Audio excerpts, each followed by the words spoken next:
আমরা নিজের কথা তো নিজে বলতে পারি, নিজের স্বাধীনতা আছে, নিজে সবকিছু বলতে পারি।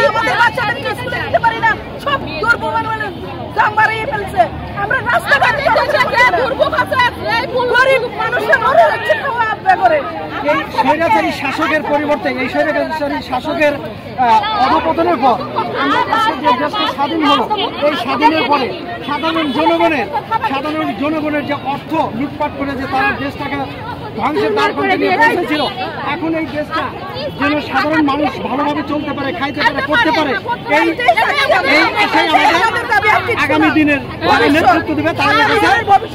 এই আশা আমরা যারা সবকিছু পালিয়ে গেছে তাদের বিচার যদি বাংলাদেশে আবার হয়। কষ্টের ভিতরে আসলে আমাদের বাচ্চারা অনেক রক্ত ঝরেছে, রক্তের বিনিময়ে আমরা নতুন করে আবার দেশ স্বাধীন করলাম।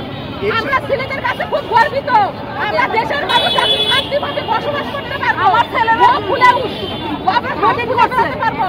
আমাদের একদম দেশ স্বাধীন হয়েছিল, এইরকম ভাবে তারা হচ্ছে দেশ চালাতো। এই স্বৈরাচারী হাসিনা চলে গেছে, আমাদের মনের গড় শান্তি সুখ সব ফিরে পাইছি আমরা ইনশাআল্লাহ। স্বাধীন বাংলাদেশ। খারাপ ছিল গত 15 বছর শাসনের সবচেয়ে কোন বিষয়টা খারাপ ছিল?